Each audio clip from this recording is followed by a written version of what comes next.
Hey everyone, welcome back to the competitive classes. This is दीपक आनंद. सो हम लोग क्या कर रहे हैं, हम लोग आप सब जानते हैं कि हम लोग एमसीक्यूज अटेम्प्ट कर रहे हैं. किसके? अकाउंटिंग के. हम लोग फाइनेंस अकाउंट असिस्टेंट के लिए अकाउंटिंग के एमसीक्यूज कर रहे हैं. एंड हमारा जो मेन मोटिव है वो ये है कि हम एग्जाम में अगर हमारे पास कुछ एमसीक्यूज आ जाएं तो हम उनको कैसे अटेम्प्ट करें. हम लोग क्या कर रहे हैं इसमें, हम लोग कंसेप्ट थ्रू क्वेश्चन. हमारी सीरीज का नाम क्या है? हमारी सीरीज का नाम है कंसेप्ट थ्रू क्वेश्चंस. यानी मैं आपको यहां पे क्वेश्चंस करवाऊंगा एंड उसके बेस पे मैं आपको कंसेप्ट भी सिखा रहा हूं.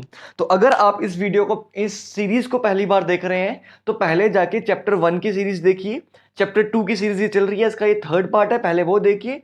देन चैनल को सब्सक्राइब भी कीजिए, वीडियो लाइक कीजिए अगर आपको अच्छी लग रही है तो. ठीक है. एंड अगर आप चाहते हो कि कोई सजेशन देना चाहते हो तो हम सजेशन भी आपके लिए ओपन रखी है हमने कमेंट सेक्शन में, तो आप कोई भी हमको सजेशन दे सकते हो. तो हमारा अभी का जो चैप्टर चल रहा है वो है MCQs on accounting equations. Sorry, हमारी जो अभी का चैप्टर है that is accounting principles. Accounting principles and. तो हम इस चैप्टर के पार्ट 1 हमने डिस्कस कर लिया है, पार्ट 2 हमने डिस्कस कर लिया है. 10 क्वेश्चन हमने यहां पे डिस्कस किए थे, 10 क्वेश्चन यहां डिस्कस किए थे. एंड आज हमारा पार्ट 3 है. टुडे इज पार्ट 3 एंड इसमें भी हम लोग अराउंड 12 to 13 क्वेश्चन डिस्कस करेंगे सो दैट आपके जो प्रिंसिपल्स के ऊपर कंसेप्ट हैं वो सारे के सारे क्लियर हो जाए. तो चलिए स्टार्ट करते हैं हम अपने क्वेश्चन नंबर 22 से. लास्ट वीडियो में हमने 21 तक के क्वेश्चन किए थे. अब हम देखेंगे question number 22. The modern enterprise reported all assets in the balance sheet at current market value. एक कंपनी है, एक कंपनी ने अपने एसेट्स जो हैं वो मार्केट वैल्यू पे मेंशन कर दिए. जो एसेट्स रिकॉर्ड किए वो किस पे रिकॉर्ड किए? मार्केट वैल्यू पे रिकॉर्ड कर दिए. अब आप लोगों को ये चीज बहुत अच्छे से पता होगी कि as per historic cost concept हम लोग एसेट्स की वैल्यू क्या लेते हैं? हम लोग एसेट्स की वैल्यू वो रिकॉर्ड करते हैं जितनी कि हमने वो एक्वायर की हो. हमको कोई फर्क नहीं पड़ता कि मार्केट वैल्यू क्या है और क्या नहीं है. हम लोग हमेशा अपनी जो एसेट की वैल्यू है वो वही रिकॉर्ड करते हैं. लेट सपोज मैंने एक मशीनरी खरीदी, मैंने एक बिल्डिंग खरीदी 10 लाख रुपए की. कब खरीदी? 2014 में. मैंने 2014 में बिल्डिंग खरीदी 10 लाख रुपए की. लेकिन 2020 में जाके इसकी वैल्यू जो है वो 20 लाख हो चुकी है. 2020 में इसकी वैल्यू क्या हो चुकी है? 20 लाख हो चुकी है. अब इसको मैं कौन सी वैल्यू पे रिकॉर्ड करूंगा? बैलेंस शीट पे कौन सा अमाउंट आएगा? ये है आपकी मार्केट वैल्यू, और ये है आपकी एक्विजिशन कॉस्ट या हिस्टोरिकल कॉस्ट. हम बैलेंस शीट में हमेशा ये कॉस्ट रिकॉर्ड करते हैं. लेकिन इस क्वेश्चन में क्या कहा दिया हुआ है कि एक पर्सन है, उसने अपने एसेट्स को मार्केट वैल्यू पे रिकॉर्ड कर दिया. This action is a violation of. ये एक्शन जो है ये कौन से कंसेप्ट की वायलेशन है? इस एक्शन में उसने जो वैल्यूज हैं वो मार्केट वैल्यू में रिकॉर्ड की, हिस्टोरिकल कॉस्ट को ना करके. तो ये हम कौन सा कंसेप्ट वायलेट कर रहे हैं? पहला है मेटेरियलिटी कंसेप्ट. जी नहीं, मेटेरियलिटी कंसेप्ट होता है कि हम छोटी मोटी चीजों को इग्नोर कर सकते हैं जो मटेरियल नहीं है. दूसरा है कंजर्वेटिज्म कंसेप्ट. कंजर्वेटिज्म कंसेप्ट हमें कहता है कि हमारे जितने भी एक्सपेंसेस, जितने भी लॉसेस हैं फ्यूचर, उनके लिए पहले से तैयार रहो और प्रॉफिट को इग्नोर करो. तो ये भी नहीं आएगा यहां पे. फुल डिस्क्लोजर कंसेप्ट कहता है कि आपको सारी की सारी चीजें जो हैं, जो कि इंपॉर्टेंट है एक शेयर होल्डर के लिए, वो रिकॉर्ड करनी है. तो इसमें इसका भी कोई रेलेवेंस नहीं है. नेक्स्ट है कॉस्ट प्रिंसिपल या हिस्टोरिकल कॉस्ट प्रिंसिपल. तो मैंने आपको बताया हिस्टोरिकल कॉस्ट प्रिंसिपल क्या कहता है. हिस्टोरिकल कॉस्ट प्रिंसिपल कहता है कि आपको अपने एसेट्स की जो वैल्यू रिकॉर्ड करनी है वो क्या करनी है? वो आपने रिकॉर्ड करनी है एक्विजिशन कॉस्ट के ऊपर. जितने की आपने एसेट खरीदा होगा, जितने रुपए का एसेट खरीदा होगा, हमेशा वही वैल्यू आपकी बैलेंस शीट पे रिकॉर्ड होगी. मार्केट वैल्यू से हमको कोई लेना देना नहीं है. तो ये कौन सा कंसेप्ट वायलेट कर रहा है? ये वायलेट कर रहा है क्वेश्चन नंबर 22 का आंसर जो यहां पे आपको दिख रहा है, इसका आंसर है कॉस्ट प्रिंसिपल. या हिस्टोरिकल कॉस्ट प्रिंसिपल। ठीक है, तो क्वेश्चन नंबर 23 पे आते हैं हम। नेक्स्ट क्वेश्चन पे आते हैं। क्वेश्चन है हमारे पास, क्वेश्चन है भाई, which accounting principle allows accountants to ignore other accounting principle if the amount of question is immaterial. यानी इस क्वेश्चन में हमको बताया जा रहा है, पूछा जा रहा है कि कौन सा ऐसा अकाउंटिंग का कंसेप्ट है जो कि अकाउंटेंट को अलाउ कर देता है कि आप बाकी सारे कंसेप्ट छोड़ दो अगर वैल्यू जो है वो इममेटीरियल है। इममेटीरियल मतलब आप 1,000 रुपए की कोई चीज खरीदी थी, ठीक है, आपने 1,000 रुपए 50 पैसे की कोई चीज खरीदी है। अब ये 1,000 रुपए के सामने ये 50 पैसे जो हैं वो इममेटीरियल हैं। वो क्या है? इममेटीरियल है। दैट मीन्स आप इस 50 पैसे को क्या कर सकते हो? इग्नोर कर सकते हो। तो ये कौन से कंसेप्ट के अंदर आप इग्नोर कर सकते हो स्टूडेंट्स? इसको आप इग्नोर कर सकते हो कौन से? मेटीरियलिटी कंसेप्ट के अंदर। एक्सप्लेन मैंने इसको पुराने लेक्चर्स में किया है। जो फर्स्ट लेक्चर था हमारा अकाउंटिंग प्रिंसिपल एंड कंसेप्ट्स का, वहां पे आप इसको देख सकते हो, मैंने बहुत अच्छे से इसको एक्सप्लेन किया था। ठीक है, मेटीरियलिटी कंसेप्ट। आगे मूव करते हैं हम क्वेश्चन नंबर 24 पे। क्वेश्चन नंबर 24 है, accounting principles are divided into. Accounting principles जो है वो कैसे डिवाइड किए गए हैं? तो अकाउंटिंग प्रिंसिपल जो है वो क्या है? वो है हमारे पास accounting concept, accounting conventions and fundamentals accounting assumptions. तो जो प्रिंसिपल्स हैं इसको हमने 3 पार्ट्स में डिवाइड किया गया है। प्रिंसिपल्स को हमने 3 पार्ट्स में डिवाइड किया हुआ है। पहला है कंसेप्ट्स, दूसरी है कन्वेंशंस और थर्ड है एजम्पशंस। तो आपका आंसर क्या आएगा? आपका आंसर आ जाएगा ऑल ऑफ द अबव। आपका आंसर आ जाएगा all of the above. Question number 25 पे आते हैं हम। क्वेश्चन नंबर 25 बोलता है, according to which of the following principles the owner of the business is considered as creditor. इसमें से कौन से कंसेप्ट के तहत जो हमारे बिजनेस का ऑनर है वो कौन है? हमारा क्रेडिटर है। तो हमने कंसेप्ट पढ़ा है कौन सा? Business entity concept. इसके अकॉर्डिंग क्या है? एक honour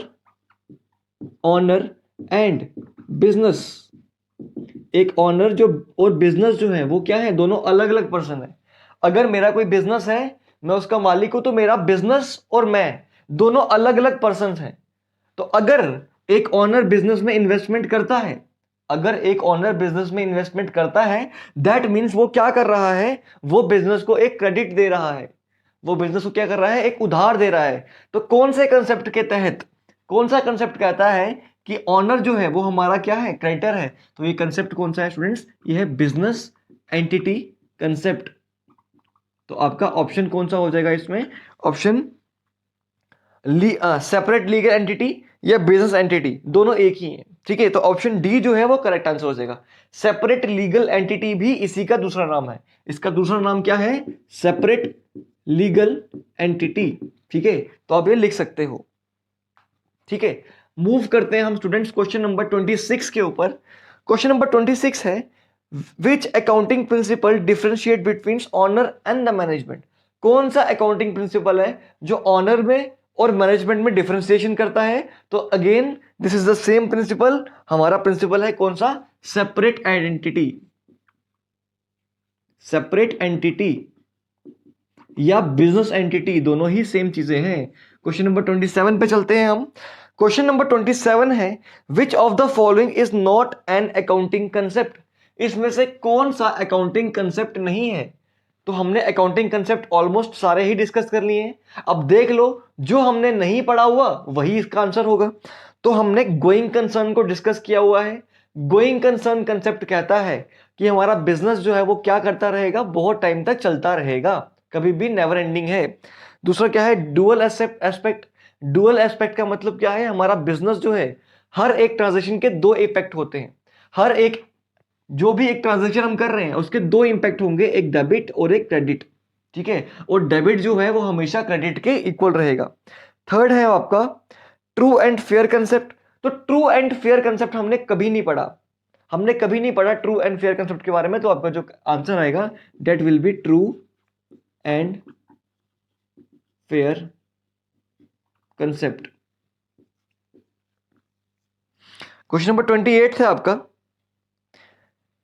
according to going concern a business is assumed as having, going concern, अभी मैंने आपको बताया कि गोइंग कंसर्न क्या कहता है, गोइंग कंसर्न कंसेप्ट जो है उसके अकॉर्डिंग एक बिजनेस अगर आज स्टार्ट हो रहा है 2014 में, 2021 में लगा लो, 2021 में अगर हमारा बिजनेस स्टार्ट हो रहा है तो it will go till eternity. ठीक है, जब तक दुनिया चल रही है हम एज्यूम करते हैं हमारा बिजनेस तब तक चलता रहेगा, हमारा बिजनेस कभी भी खत्म नहीं होगा। तो अकॉर्डिंग टू गोइंग कंसर्न क्या लिखा है, according to going concern a business has a limited life. क्या मैंने यहां लिमिटेड लाइफ बनाई है? जी नहीं, बिल्कुल नहीं बनाई। ए इनडेफिनिट लाइफ, इनडेफिनिट मतलब कभी भी खत्म हो सकता है? नहीं, ऐसा भी नहीं है। थर्ड ऑप्शन है ए वेरी लॉन्ग लाइफ, क्या बहुत ज्यादा लंबी लाइफ है? तो वही तो हम देख रहे हैं, एक बिजनेस की लाइफ बहुत लंबी होती है, ये नेवर एंडिंग होगा। तो हमारा आंसर क्या आ जाएगा क्वेश्चन नंबर 28 का, a very long life. Guys अगर आपको इन एमसीक्यूज की पीडीएफ चाहिए है तो आप हमारा टेलीग्राम ग्रुप ज्वाइन कर सकते हो। टेलीग्राम ग्रुप का लिंक जो है वो आपको डिस्क्रिप्शन बॉक्स में मिल जाएगा। आपको वीडियोस अच्छी लग रही हैं तो वीडियो को लाइक कीजिए, शेयर कीजिए, सब्सक्राइब कीजिए, ताकि शेयर भी कीजिए ताकि और भी लोग हमारे साथ जुड़ पाएं और इस लेक्चर सीरीज का बेनिफिट उठा पाएं। ठीक है, इसके अलावा हमारे ऑनलाइन और ऑफलाइन कोर्स दोनों अवेलेबल हैं। अगर आप अवेल करना चाहते हो तो आप कर सकते हो, गिवन नंबर्स पे आप कॉन्टेक्ट कर सकते हो। राइट, चलिए क्वेश्चन नंबर 29 पे मूव करते हैं हम। Question number 29 is accounting concepts are based on, accounting concept जो किस पे बेस्ड होते हैं? तो कंसेप्ट जो होते हैं हमारे एजम्पशन के ऊपर बेस्ड होते हैं। जितने भी हमारे कंसेप्ट हैं वो कोई फैक्ट बेस्ड नहीं है, उनके पीछे कोई हार्डकोर साइंस नहीं है। They are based on certain assumption, हम कोई चीजें एज्यूम करते हैं, उन्हीं के बेस पे हमारे कंसेप्ट जो हैं वो डिराइव होते हैं। तो आंसर पहला यही है। ठीक है, तो ऑप्शन है हमारे पास सर्टन एजम्पशंस, तो ये तो हमारा सही आंसर है। इसके अलावा सर्टन फैक्ट्स एंड फिगर्स, जी नहीं, कोई फैक्ट्स के ऊपर बेस्ड नहीं होता। सर्टन अकाउंटिंग रिकॉर्ड्स, क्या अकाउंटिंग रिकॉर्ड्स के ऊपर बेस्ड रहते हैं? जी नहीं, अकाउंटिंग रिकॉर्ड्स के ऊपर भी बेस्ड नहीं होते हैं। गवर्नमेंट गाइडलाइंस, क्या ये गवर्नमेंट की गाइडेंस के ऊपर बेस्ड होते हैं? जी नहीं, गवर्नमेंट का भी हमारे अकाउंटिंग एजम्पशन पे कोई रोल नहीं है। हमारे अकाउंटिंग कंसेप्ट जो है वो कौन डिसाइड करता है? GAAP। ठीक है, ये हमारी एजेंसी है और ये क्या होता है हमारा जनरली एक्सेप्टेड अकाउंटिंग प्रिंसिपल्स। ये क्या है हमारे generally accepted accounting principles. Question number 29 का आंसर क्या आ गया? Certain assumptions. देन मूव करते हैं हम क्वेश्चन नंबर 30 पे। क्वेश्चन नंबर 30 है according to money measurement concept. Now what is money measurement? Money measurement concept हमने अच्छे से पढ़ा हुआ है। मनी मेजरमेंट कंसेप्ट कहता है कि हमको सिर्फ वही चीजें रिकॉर्ड करनी है जिनको मैं मनी में मेजर कर सकता हूं। जैसे अगर मैं बात कर रहा हूं कि इंप्लॉयज ने स्ट्राइक कर दी, अब स्ट्राइक हो गई, नो डाउट इसका मेरे बिजनेस पे इंपैक्ट पड़ेगा। अगर मेरे बिजनेस में स्ट्राइक हो रही है तो बिल्कुल इंपैक्ट पड़ेगा, लेकिन क्या मैं इसको मनी में मेजर कर सकता हूं कि आज 10,000 रुपए की स्ट्राइक हो गई, आज 50,000 रुपए की स्ट्राइक होगी? जी नहीं, मैं नहीं कर सकता। दैट मीन ऐसी चीजों को मैं रिकॉर्ड नहीं करता। ऑन द अदर हैंड अगर मैं बोलूं कि मेरी मशीनरी जो है वो खराब हो गई, ठीक है, मेरी मशीनरी टूट गई, ये मेरा क्या है? ये मेरा मॉनेटरी लॉस है, इसको मैं रिकॉर्ड करता हूं।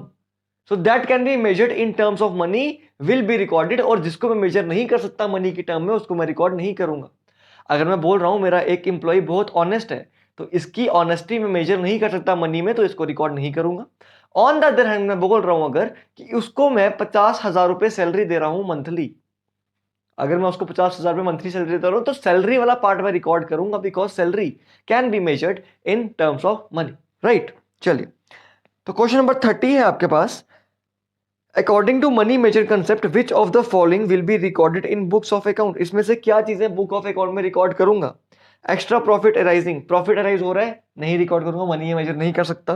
Commission payable to salesman, salesman को कमीशन देनी है, तो जब मैंने सेल्समैन को कमीशन दूंगा तो पैसे ही दूंगा ना उसको, ऐसे तो नहीं दूंगा।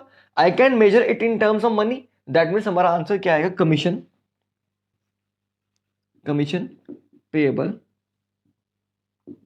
To salesman. ठीक है, ये हो गया हमारे 30 क्वेश्चंस। मूव करते हैं अपने अगले क्वेश्चन की तरफ। क्वेश्चन नंबर 31 है हमारा, non financial quantitative information is not recorded in accounts. हमारी नॉन फाइनेंशियल मतलब जो मनी से रिलेटेड नहीं है, मनी से रिलेटेड ट्रांजेक्शन्स को मैं रिकॉर्ड नहीं करता। क्यों नहीं करता, कौन से कंसेप्ट के तहत रिकॉर्ड नहीं करता, तो ये मैं रिकॉर्ड नहीं करता अगेन मनी मेजरमेंट के अकॉर्डिंग। ठीक है, मनी मेजरमेंट के अकॉर्डिंग। ठीक है, चलिए अगला क्वेश्चन आपका क्वेश्चन नंबर 32। तो क्वेश्चन नंबर 32 है हमारे पास, which of the following is related with money measurement concept. इसमें से कौन सा आंसर जो है वो मनी मेजरमेंट कंसेप्ट से रिलेटेड है। तो एक क्वेश्चन मैं आपके लिए छोड़ रहा हूं, मैंने मनी मेजरमेंट के आपको 2 क्वेश्चन अभी करवाए, एक क्वेश्चन मैं चाहता हूं कि इसका आंसर आप कमेंट सेक्शन में मेंशन करो। ठीक है, तो इसका आंसर क्वेश्चन नंबर 32 का आंसर क्या करना है, आपको कमेंट करना है। क्या करना है, कमेंट करना है। क्वेश्चन नंबर 33 पे आते हैं, विच of the following is the, again question है आपका मनी मेजरमेंट के ऊपर। तो मनी मेजरमेंट आज का थोड़ा अच्छा टॉपिक हो गया, थोड़ा फेवरेट टॉपिक हो गया। इनमें से विच of the following is example of money measurement concept, इसमें से कौन सी एग्जांपल है मनी मेजरमेंट की। तो dispute between management and union, dispute हो रहा है मैनेजमेंट के बीच में। ठीक है, मैनेजमेंट और यूनियन के बीच में डिस्प्यूट हो रहा है, क्या इसको मैं मनी में मेजर कर सकता हूं, नहीं कर सकता। ठीक है, लॉस ऑफ मटेरियल, मटेरियल का लॉस हो गया। Sales promotion policy, sales promotion policy बना रहा हूं, क्या पॉलिसी को मैं मेजर कर सकता हूं, अभी सिर्फ पॉलिसी बनाई है, पॉलिसी को मैं मेजर नहीं कर सकता। इसके अलावा एडवर्टीजमेंट फॉर फ्रेश अपॉइंटमेंट, तो इसका आंसर मेरे को बोथ बी एंड सी लग रहा है। ठीक है, तो इसका आंसर थोड़ा कंफ्यूजिंग लग रहा है मुझे। आप क्या कीजिए, इसका जो करेक्ट आंसर होगा मैं थोड़ा एनालिसिस करके इसका करेक्ट आंसर जो है मैं मेंशन कर दूंगा। ठीक है, तब तक अगर आपको इसमें से कोई करेक्ट आंसर लग रहा है, या तो ऑप्शन में बी और सी होना चाहिए था, बी और डी होना चाहिए था, तो देखते हैं इसमें क्या है, मैं करेक्शन देख लूंगा अगर हुई तो। ठीक है, इसके अलावा अगला क्वेश्चन है, अच्छा ये भी आपको, अगर आपको आंसर आता है तो इसका आंसर कमेंट कर दो। ठीक है, 33 का आंसर भी आप क्या कर दो, कमेंट कर दो। क्वेश्चन नंबर 34 पे आते हैं, contingent liabilities is shown in balance sheet because of. हम कंटीजेंट लायबिलिटीज क्या होती हैं, contingent liabilities, what are contingent liabilities, वो लायबिलिटीज जो कि इन फ्यूचर हो भी सकती हैं और नहीं भी हो सकती हैं। लेट सपोज करते हैं कि मेरे ऊपर किसी ने केस कर दिया, मेरे ऊपर किसी ने कोई केस कर दिया, अब वो केस अगर मैं जीत गया तो फिर तो कोई लायबिलिटी नहीं है, लेकिन अगर मैं वो केस हार गया, अगर मैं वो केस हार गया तो हो सकता है मुझे पेमेंट करनी पड़े। तो मैंने आपको क्या बताया, मैंने आपको बताया कि हमको फ्यूचर के लॉसेस के लिए रेडी रहना चाहिए, हमको फ्यूचर के लॉसेस के लिए रेडी रहना चाहिए। ठीक है, तो कंटीजेंट लायबिलिटी जो है वो मैं अपने आप को तैयार कर रहा हूं कि हो सकता है कि मेरे को वो लायबिलिटी आ जाए। ठीक है, अब ये कौन से, मैं बैलेंस शीट के, जब मैं बैलेंस शीट बनाता हूं तो बैलेंस शीट के बिल्कुल नीचे ये खत्म हुई तो यहां लिखता हूं कंटीजेंट लायबिलिटी, फुटनोट बोलते हैं इसको, फुटनोट में लिखता हूं मैं कंटीजेंट लायबिलिटी, इस लायबिलिटी में मैं मेंशन करता हूं यहां पे। तो ये कौन से कंसेप्ट के अंडर करता हूं, तो दिस इज फुल डिस्क्लोजर, क्योंकि मुझे हर एक चीज प्रोवाइड करनी है, मुझे अपने यूजर्स को एक एक इंफॉर्मेशन प्रोवाइड करनी है। दैट इज वाई मैं क्या करता हूं, मैं वहां पे कंटीजेंट लायबिलिटीज को मेंशन कर देता हूं। Right, so this was a question. ठीक है, these were some questions, around 14 question किए हमने आज कंटीजेंट। ये अच्छा क्या आ जाएगा इसमें, फुल डिस्क्लोजर, फुल डिस्क्लोजर। तो क्वेश्चन है आपका option C, convention of full disclosure. ठीक है, तो ये थे गाइस आपके अराउंड 30 to 35 क्वेश्चंस। कौन सा चैप्टर के, इस चैप्टर के हमने अराउंड 35 क्वेश्चंस कर लिए, 34 लगा लो, चलो 34 क्वेश्चंस किए। एंड आई होप ये 34 क्वेश्चंस आपको बेनिफिशियल रहे होंगे आपकी अंडरस्टैंडिंग को डेवलप करने में। आपको अभी अगर ये काम नहीं आ रहे तो एग्जाम टाइम में जरूर आपको ये काम आएंगे। ठीक है, तो मैं ये लेक्चर्स कॉन्टिन्यूसली पोस्ट करता रहूँगा ताकि आपको इनकी हेल्प मिलते रहे। इसके लिए आपको भी हमको थोड़ा मोटिवेट करना है, वीडियोस को लाइक करना है, कमेंट करना है, वीडियोस को शेयर करना है ताकि और भी बच्चे जुड़ पाएँ, वो भी बेनिफिट ले पाएँ एंड सो दैट हमारे टीचर जो हैं, वो जो हमारी टीम आपके लिए लगी है, आपको कंटेंट प्रोवाइड करने के लिए, वो भी क्या कर पाएँ, वो भी थोड़े से मोटिवेट हो पाएँ। ठीक है? सो this was all about today. Next chapter में भी हम करेंगे अकाउंटिंग इक्वेशन और वाउचर अप्रोच इन अकाउंटिंग। इन दोनों में से कोई एक चैप्टर डिस्कस करेंगे। सो this was all about today. Thank you very much. All the best.